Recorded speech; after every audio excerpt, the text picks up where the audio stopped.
Manga শুরুতে আমরা দেখতে পাই গভীর ঘন জঙ্গলে এক দল লোকজন ক্যাম্পেইন করছে। সেখানেই একটু সাইটে একজনকে দেখতে পাই। সে চারপাশে ভালো করে দেখছে। একটু পর একজন বয়স্ক ব্যক্তি এসে তাকে এক কাপ চা দিয়ে বলেন, এই ছেলে, এটা কি তোমার প্রথমবার এই ক্যাম্পেইনে? তো সেই ছেলেটি বলেন, আসলে আমি এর আগেও গেটস আর ডানজানে গিয়েছি, কিন্তু আনএক্সপ্লোরড ডানজিনে এটা আমার প্রথমবার, তাই আমি একটু নার্ভাস। তারপর সেই বৃদ্ধ ব্যক্তিটি বলে, তুমি নিজেকে মানসিকভাবে একটু প্রস্তুত করো। এই ধরনের স্থানগুলি শত শত বছর ধরে আনএক্সপ্লোরড অবস্থায় পড়ে থাকে, তাই সেগুলিতে অবশ্যই মনস্টার দিয়ে পূর্ণ থাকবে। তারপর আমাদের সেই ছেলে বলে, কিন্তু আমাদের এক্সপিডিশন টিম লিডার তো সেই বিখ্যাত এস্টিমড মার্শাল লি ক্ল্যান থেকে এসেছে, তাই না? আমি শুনেছি তিনি নাকি পেট্রিয়ার্চের ভাই। তাহলে তো তিনি খুবই শক্তিশালী। ওই ব্যক্তিটি বলে, তুমি কি তার কথা বলছ? যদিও সে একজন অবৈধ পুত্র, সে এতটাই দুর্বল যে তাকে ক্ল্যান থেকে বহিষ্কার করা হয়েছিল। তার নাম হল লি চিওল। সে কেবল ট্যালেন্টেডই নয়, তার কোনো ট্যানাসিটিও নেই, কারণ সে এই বয়সে মাত্র 7ম র্যাঙ্ক মার্শাল আর্টিস্ট। আমরা তার মতো এত দুর্বল মানুষের উপর কিভাবে ডিপেন্ডেন্ট হতে পারি? তারপর একজন ব্যক্তি এসে টিম লিডারকে বলে, আমরা আবার এক্সপ্লোর শুরু করছি। লি চিওল একটু ভেবে তার দিকে তাকিয়ে বলল, ঠিক আছে। তারপর তারা হাঁটা শুরু করে এবং লি চিওল মনে মনে ভাবে তারা হলো লি ক্ল্যানের প্রাইভেট গার্ড। লি ক্ল্যান তাদেরকে পাঠিয়েছে আমার রক্ষা করার জন্য, কিন্তু আমার মনে হচ্ছে তাদের সাথে কিছু সমস্যা আছে। এই মিশনে আমার কিছু গরমিল মনে হচ্ছে। একটা সময় ছিল যখন আমারও আশা এবং স্বপ্ন ছিল, যে সময় আমি প্রথমবারের মতো বুঝতে পারি যে এস্টিমেট মার্শাল লি ক্ল্যানের অংশ হওয়ার গুরুত্ব কত, এবং যখন স্টিল সিলেকশন রিচুয়ালে বেস্ট র্যাঙ্কড ওয়েপন দ্বারা আমাকে নির্বাচিত করা হয়েছিল। আমি মনে মনে ভাবলাম, যদি আমি স্বীকৃতি পেতে থাকি এবং আমার সেরাটা দেওয়ার চেষ্টা করতে থাকি, একদিন হয়তো আমি সকলের কাছে স্বীকৃত হব। তবে এমন কিছুই ঘটেনি। তারপর সিন কাট হয়ে আসে একজন ডাক্তারের কাছে। তিনি বলল, এখানে দেখো, আমি এরকম মানা ফ্ল্যাকচুয়েশনের আগে দেখিনি। সে ম্যাজিক শেখার জন্য উপযুক্ত নয়, এবং সেও যদি কোনো মার্শাল আর্ট অনুশীলন করার চেষ্টা করে তবে তাতে স্থিতিশীলতার অভাব দেখা দেবে। ইয়াং মাস্টার লি চিওলের জন্য 4র্থ র্যাঙ্কে পৌঁছানো অলৌকিকতার চেয়ে কম কিছু হবে না। একবার যখন সবাই আমার অবস্থা সম্পর্কে জানতে পারল, তারা স্টিল সিলেকশন রিচুয়ালে যা ঘটেছিল তাকে নিছক কাকতালীয় ঘটনা বা ভুল বলে উড়িয়ে দিল। তা সত্ত্বেও আমি আমার সবটুকু উজাড় করে দিয়েছিলাম। আমি প্রমাণ করে দিয়েছিলাম যে ডাক্তার ভুল এবং 25 বছর বয়সে 7ম র্যাঙ্কে পৌঁছেছিলাম। আমার ভাই বোনেরা অপ্রাপ্তবয়স্ক অবস্থাতেও সেই র্যাঙ্কে পৌঁছালেও আমি সত্যিই খুশি ছিলাম। কিন্তু সেই আনন্দ বেশিদিন স্থায়ী হয়নি, কারণ 30 বছর বয়সে আমাকে আমার ক্ল্যান থেকে বিতাড়িত করা হয়েছিল। যদি আমার বড় ভাই না থাকত তবে হয়তো আমি এর পরিবর্তে মৃতদেহ হয়ে গৃহত্যাগ করতাম। সেই থেকে আমি পালিয়ে বেরিয়েছি। ইতোমধ্যে 10 বছর হয়ে গেছে। আমাদের উপর নেমে এসেছিল এক বিশৃঙ্খলার সময়। অন্বেষণহীন অঞ্চলগুলি প্রসারিত হল এবং মনস্টারের আক্রমণ আরও ঘন ঘন হতে লাগল। আমার বাবা, যাকে মার্শাল আর্টের শীর্ষস্থান বলা হতো এবং এস্টিমেট মার্শাল লি ক্ল্যানের পেট্রিয়াক, তিনি মারা গেলেন। তারপর শ্যাডো সর্ট স্কোয়াডের 2জন লোক আমাকে খুঁজে পেল। আমি বললাম, তোমরা আমাকে কিভাবে খুঁজে পেলে? তো তারা বলল, এই নিন আপনার ডিগ্রি। তারপর তারা আর কিছু না বলেই চলে গেল। তো আমিও ওখান থেকে বের হয়ে কয়েকজনকে খুঁজে বের করি এবং তাদের সঙ্গে আমার পুরনো ক্ল্যানে ফিরে যাওয়ার সিদ্ধান্ত নেই, এবং অবশেষে আমরা আমাদের ক্ল্যানে ফিরে যাই এবং সেখানে সবকিছু ধ্বংসপ্রায় হয়েছিল। একজন সঙ্গী বলল, আমরা ভিতরে যাচ্ছি। তারপরে সবাই মিলে ভিতরে গিয়ে দেখি সবকিছু ধ্বংসলীলা হয়ে পড়ে আছে। কতগুলো কঙ্কালের স্তূপ পড়ে রয়েছে।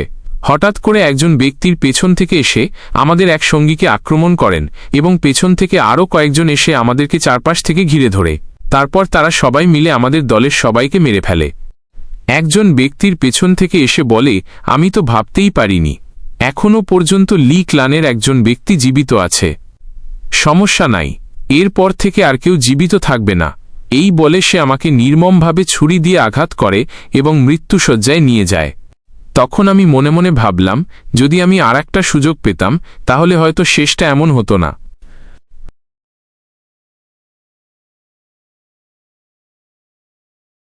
তারপর সিন কাট হয়ে আসে লি চিওলের বাবার কাছে।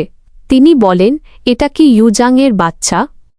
তারপর আমাদের এমসি লি চিওল বলে, এই কণ্ঠস্বর, এটা কি বাবার কণ্ঠস্বর? তা বাবা বলল, ইউজাং এর কি হল? সে কোথায়? তারপর বাটলার বলল, আমরা যখন তাদের খুঁজে পাই ততক্ষণে সে মারা গেছে।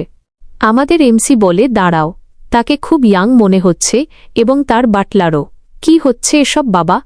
বাটলা, একটা বাচ্চার হাত? এগুলো কি আমার হাত? কি হচ্ছে এসব? আমি তো মারা গিয়েছিলাম, তাই না? তাহলে এসব কি? এটা কি আমার আফটার লাইফ নাকি ফ্ল্যাশব্যাক? তারপর তার বাবা বললেন, ইয়ং তার জন্য একটা ভালো নাম হবে। অন্যান্য বাচ্চাদের মতো তাকেও একজন হ্যান্ডমেড এবং কয়েকজন শ্যাডো সোর্ড স্কোয়াডের সদস্যকে রক্ষী বা গার্ড হিসেবে দাও, এবং তাকে অষ্টম সন্তানের সাথে স্টিল সিলেকশনের রিচুয়ালে যোগদান করাতে বলো। তো তার বাটলার বললেন, ঠিক আছে, আমি এক্ষুনি করছি। তিনি আবার বললেন, কিন্তু সে এখনও প্রস্তুত নয় এবং 8 মিস ও এখনও কয়েক মাসের বড়। লি চিওলের বাবা বললেন, এটা কোনো ম্যাটার না, আমি এখন যাচ্ছি। তো এতক্ষণ তারা যা কিছু কনভারসেশন করছিল তাদের সব কথাবার্তা এখন পর্যন্ত আমাদের এমসি শুনছিলেন, এবং তিনি চলে গেলে আমাদের এমসি দীর্ঘশ্বাস ফেললেন এবং মনে মনে বললেন, বাবার কাছ থেকে যেমন আশা করা যায়, তাকে বেশ কিছুদিন দেখিনি, কিন্তু তার প্রেশার এখন আগের মতোই। তবে কি হচ্ছে? এটি শুধু একটি ফ্ল্যাশব্যাক নয়, এটা একদম রিয়েল মনে হচ্ছে। এবং এক্ষুনি তারা যে কনভারসেশন করল, আমার বিশ্বাসই হচ্ছে না। কিন্তু যদি এটা আসলেই সত্যি হয়, তাহলে আমি কি সত্যিই আমার পাস্ট লাইফে চলে এসেছি? তারপর সিন শিফট কয়েক মাস পরে চলে আসে। আবার চলে আসে সেই দিন, the esteemed martial Li clan special day, the steel selection ritual. ক্ল্যানের শিশুরা তাদের ওয়েপন সিলেকশনের সাথে সামঞ্জস্যপূর্ণ প্রতিভা প্রদর্শন করে। বাবা, যাকে কয়েক ডজন ব্লেড বেছে নিয়েছিল, তিনি তার প্রজন্মের সেরা তলোয়ারবাজ হয়েছিলেন। আর আমার বড় ভাই, যাকে তলোয়ার, টোমস এবং একটি স্টাফ নির্বাচন করেছিল, তিনি তার ম্যাজিক এবং সোর্ডসম্যানশিপের জন্য বিখ্যাত ছিলেন। আর এইবারের অংশগ্রহণকারী হলাম আমি। তারপর একজন মেডেন বললেন, ওহ টিল্ড, আমাদের প্রিয় ইয়াং মাস্টারকে কত সুন্দর মানিয়েছে।